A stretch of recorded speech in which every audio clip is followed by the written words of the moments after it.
Scanning, scanning, scanning, scanning. Scan complete. Now please wear as headset. Hi guys and welcome to a new episode on this channel. Today we're going to be talking about this book called Civil War is Coming. Now what does this book even mean? And also what does it tell us? What's the big moral here? Well, just to tell you about this actually talks about the stuff that happened before the Civil War. And let me tell you all about all those stuff. First of all, everything just happened so quickly that I can't explain them all into one video, but I'll try as my best. Now, first of all, let me tell you about something. The conflicts begin. So there were from the 18,000s, from the founding fathers, 70 years ago, all those stuff. They're everything had happened there. And after the founding fathers, the Declaration of Independence was actually one of the greatest debated things that happened in the nation. And there were loads of things that happened. The North were anti-slavery, while the South was pro-slavery. So the North were noobs for the slavery, and the South were pros for slavery. But however, these are kind of North are pros, but South are noobs. But that will be in another video. Now, there was loads of seceding, but that won't happen yet. Now, new territories are actually pretty cool when you're talking about the United States before the 18,000s or during the 18,000s. There are loads of new territories, and the Louisiana Purchase bought almost all of this land that modern-day Texas, Louisiana, and all those places above, like that. And this Louisiana territory was later made into loads of states after people started living in some states. First of all, Ohio just formed, and then Indiana was made, and then Kentucky and all those stuff. They all went there, and the new states kept on making. And then there was this compromise. There's this compromise called it was called the Missouri Compromise, and this meant that states above Missouri were no way, no slave states, free states only, while under it are slave states. And then there was another compromise in 1850. It is said that a little man wanted to make a choo-choo train, even though it was above the Missouri Compromise. So they decided that they should make Kansas and Nebraska vote if they want to be slave or not. Well, Nebraska was unslavery, noob slavery, while Kansas was pro-slavery. But then later, the Nebraskans were no way, and then they were rebelling, and all this stuff. And just like that, Kansas became a free state. And then there was no choo-choo train. But however, there was this fugitive slave act. It was the Southerners can come back into the North anytime they want to recapture escaped slaves. Also, after that, Frederick Douglass was actually helping all these people against slavery, and it was actually pretty good. And that's how everything happened. And now, if you look at this photo, Frederick Douglass is in the middle, and with two other black people, and he and the other black people help black people to get free. And in another photo, like this guy right here, William Lloyd Garrison, he actually burnt the Constitution. Actually, a copy of the Constitution, if you want to be exact. However, he burnt the Constitution that was important to the United States of America. And the reason was, he thought that it was talking about pro-slavery. It was a shocking moment, and he done it in the public.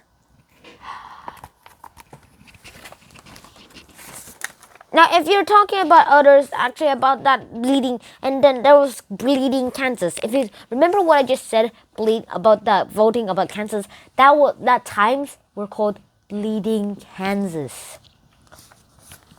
And then let's talk about the Dred Scott decision. Dred Scott was a slave who was slave, and the master was an army doctor. They went to the free states, but then he said, "I need to be free since I'm in a free state."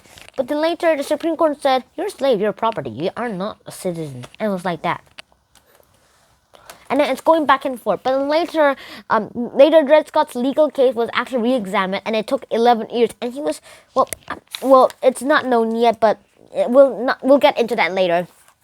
Actually, not a lot of people actually remember this part of the story, but I'll skip it for now. But now the most important part of this is John Brown's raid. John Brown was this little grouchy with a beard man, and he was pretty an abolitionist. And once he said that they should raid a place. They should raid a place. His plan was to raid a fort and take all the guns to the slaves, and then do a rebel against their masters. And then later, John Brown was actually captured and sentenced to be hanged.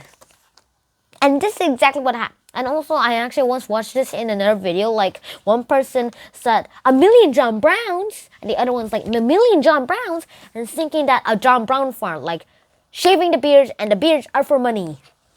That's a little stupidity. But for now, let's go on. Now, let's talk about the Little Giant. Now the Little Giant was this little grouchy man who was a voice of a giant, but is little, pretty little. He's so little, in fact, that he's not even the average height of a man. And this man is Frederick Douglass. Wait, really? Sorry, Stephen Douglas. And well, if you compare their heights, and this is if this was the height of Stephen Douglas, then this was the height of Abraham Lincoln. Abraham Lincoln was called, the Long Pusher, or all those names, crazy names, or the Long Abe. And the Little Giant against the Long Abe took 7 debates, and each took 3 hours, which means like 21 hours, which is about almost a day. However, Frederick Douglass won this war, but then later in 1860, it was 1858 when they finished their debates. In 1860, they voted out for president. This time, Abraham won. And Abraham was like this. Abraham went to everything that he could do about the presidency, and he wanted to preserve the Union. Right after Abraham, however, there was lots of things that happened here, and also in the South, they didn't even put Abraham's name in the ballots. But however, Abraham actually won. Then later, the country actually broke apart. First South Carolina went out in December 1860. Then more states went out, more and more and more. The surprising thing was that South Carolina was the only state that all voted yes to come out. Some of the other states that were voted out had a few no's. And then these formed the CSA. And the first state to secede from the Union was South Carolina. And it happened right when Lincoln was said he was a victory, and he was the one who won the election.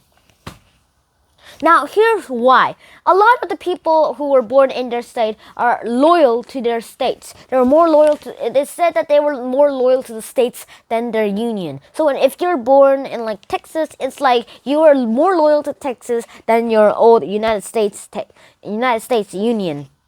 So that's why they all went to the Confederacy. And that's basically it for now. And that's how the story ends. I hope you enjoyed this video as much as I did. Please like, share, and subscribe to the video. And now I'll do another brain scan. Alright, prepare the cameras.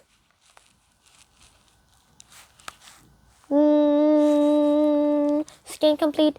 Status. Okay.